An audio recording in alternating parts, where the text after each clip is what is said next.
हे hi hello guys, आप सभी का मैं राजीव स्वागत करता हूं आपके अपने ही class the RJ JE net में। हम लोग क्लास 10 का फाउंडेशन सीरीज में 4 लेक्चर कर चुके थे और न्यूमेरिकल सेशन भी पिछले क्लास में हमने शुरू किया था। तो आज मैं आपके सामने उसी सीरीज को आगे बढ़ा रहा हूं। किस तरीके से क्वेश्चन पूछा गया है आपसे एग्जाम्स में प्रीवियस ईयर में। तो आज का पहला क्वेश्चन ये रहा आपके सामने। क्या कहता है, देखिए, the length of a wire, यानी कोई एक वायर है, उसका लेंथ दिया है 100 metre and its radius is 1 millimetre. ये दो चीज़ दिया है, कह रहा है कैलकुलेट इट्स रेसिस्टेंस। उस वायर का क्या करना है, हमें रेसिस्टेंस पता करना है, कितना विरोध करेगा। If resistivity of wire is 1.7 into 10⁻⁸ ohm metre. So ये सारा चीज़ दिया हुआ है, तो किस तरीके से हमें अप्रोच करना चाहिए, ये लास्ट क्लास में हमने आपको बताया था कि सबसे पहले क्या करते हैं, गिवन डेटा। तो सॉल्यूशन में जाइए, गिवन डेटा क्या क्या दिया है। सबसे पहले length of wire equal to 100 metre. उसके बाद दिया है रेडियस ऑफ वायर 1 mm। और क्या दिया है, रेसिस्टिविटी ऑफ वायर कितना दिया है, 1.72 इंटू 10⁻⁸ ओम मीटर। इतना चीज लिखने के बाद आप आइए कि रेसिस्टेंस का आखिर फॉर्मूला क्या होता है। तो वी नो, हम लोग जानते हैं, resistance R is given by rho L by A. ये है आपका फॉर्मूला। रो दिया है, हाँ दिया है 1.72 इंटू 10⁻⁸। उसके बाद लेंथ भी दिया है इंटू 100 डिवाइडेड बाई, अब क्या करना है, एरिया। एरिया वायर का जनरली क्रॉस सेक्शन हम लोग क्या लेते हैं, सर्कुलर। तो क्या हो जाएगा, पाई आर स्क्वायर, यही होगा ना। अब इसको क्या करना है, हमें कैलकुलेट करना है। ठीक है, तो बस कैलकुलेट कीजिए, क्या हो जाएगा, 1.72 इंटू 10⁻⁸ और 2 यहाँ, तो क्या हो जाएगा 10⁻⁶ डिवाइडेड बाई पाई 22/7 लिखिए या 3.14, आप लोग ये जानते हैं मैथ से, इंटू आर, रेडियस कितना है 1, लेकिन दिया क्या है ये mm में, तो इसको हमको लिखना पड़ेगा मीटर में। तो 10⁻³ स्क्वायर, यानी क्या हो गया 1.72 इंटू 10⁻⁶ डिवाइड बाई 22, ऊपर 7 चला जाएगा, इंटू 10⁻⁻6। इसका स्क्वायर करेंगे तो -6 हो जाएगा। ये दोनों आपका क्या हुआ, पुट यानी खुट, खत्म हो गया। ठीक है, कट गया, एक दूसरे को क्या कर लिया, कैंसिल कर लिया। तो हमारे पास क्या बचा, 1.72 इंटू 7/22। अब ये जो कैलकुलेट करके हमारा आएगा वही आंसर होना है। कितना आएगा, कैलकुलेट कीजिए। तो आपको कैलकुलेट करने के बाद ऑलमोस्ट वैल्यू आएगा 0.55 ohm. So this type of question CBSE has already asked. This was the one. इसको उतार लीजिए या स्क्रीनशॉट ले लीजिए, सबसे बेस्ट, टाइम बचेगा।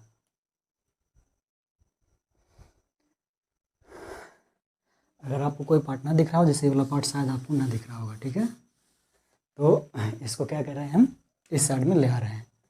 काटने के बाद बचेगा 1.72 इंटू 7 डिवाइड बाई 22। ये वैल्यू आएगा आपका 0.55 ओम। अब दिख रहा होगा, ठीक है।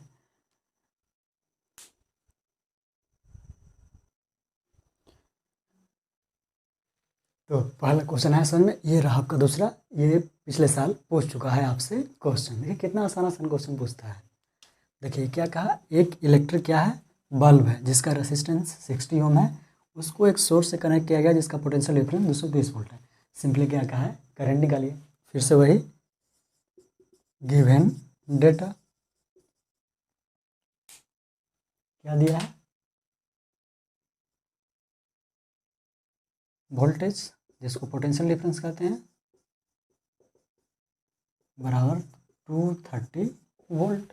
उसके बाद क्या दिया है, resistance R is equal to 60 Om.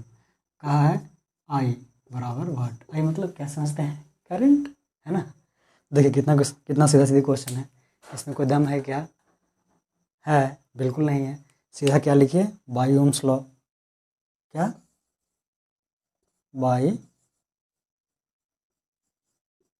Ohm's law. हम लोग क्या जानते हैं, ओम्स लॉ के द्वारा क्या जानते हैं ना, क्या क्या कहते हैं, V potential difference, V is equal to I into R, यही कहते हैं ना, V बराबर आई है। तो आई बराबर क्या हो जाएगा यहाँ से, V अपॉन आर।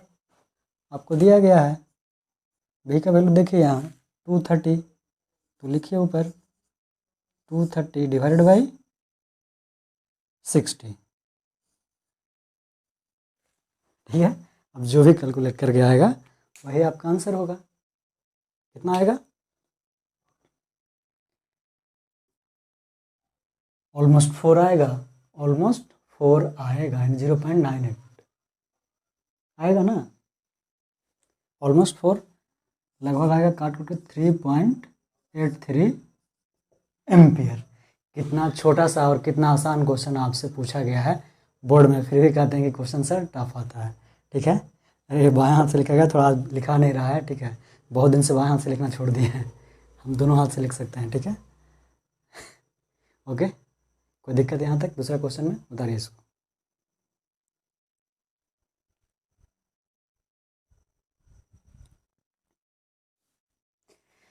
तो 2 क्वेश्चन समझ में आया। अब देखिए आपके सामने तीसरा क्वेश्चन है, ये क्वेश्चन भी आपसे पूछा हुआ है। इतना छोटा सा क्वेश्चन है, या 2 नंबर का क्वेश्चन है, आपसे पूछा गया है। बनेगा या इसको भी हम ही बनाएं, बताइए। अरे एकदम आसान है, ठीक है। देखिए क्या क्या है, सर्किट को स्टडी कीजिए और पोटेंशियल डिफरेंस बताइए, यानी बैटरी का वोल्टेज क्या है। पोटेंशियल डिफरेंस मतलब क्या बताते जा रहे हैं, वोल्टेज। तो सीधा इसका, इसमें भी कुछ नहीं करना है, बाय ओम्स लॉ। क्या होता है बाय ओम्स लॉ, करेंट, ऐसे पहले potential, V is equal to current into resistance. I का वैल्यू दिया है 0.5 इंटू आर का वैल्यू 5, यानी आप कैलकुलेट कीजिएगा तो कितना आएगा, दोनों कीजिए, जो भी आएगा आंसर होगा। तो इस वजह कितना छोटा छोटा क्वेश्चन पूछा जाता है। क्या आएगा, 2.5 वोल्ट। ये रहा आपका इतना छोटा सा क्वेश्चन 2 नंबर में, ठीक है।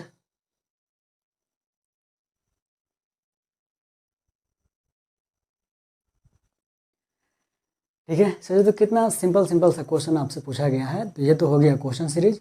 अब आइए ओम्स लॉ का ग्राफिकल रिप्रेजेंटेशन, वो भी एक क्वेश्चन ही है एक तरह से, ठीक है। देखिए इसको अब,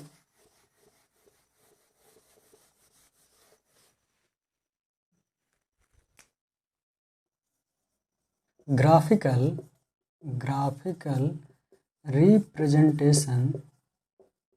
रिप्रेजेंटेशन ऑफ किसका, ओम्स लॉ। तो हम क्या जानते हैं,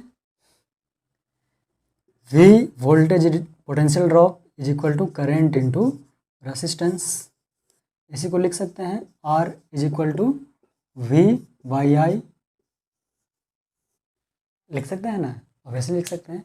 तो जब हम ग्राफ बनाते हैं, ठीक है, करंट और वोल्टेज के क्रॉस, किसके किसके क्रॉस, ठीक है, वोल्टेज एक्स एक्सिस में, ये वाई एक्सिस हो गया, और करंट वाई एक्सिस में। तो आर क्या है, एक कांस्टेंट आना चाहिए, यही तो था इनका स्टेटमेंट। जैसे जैसे भी और आई का क्या निकालते हैं, रेशियो निकालते हैं, हमको हमेशा क्या मिला, कांस्टेंट, यानी कि एक स्ट्रेट लाइन ओरिजिन से पास करता हुआ इस रूप में जाएगा, ठीक है।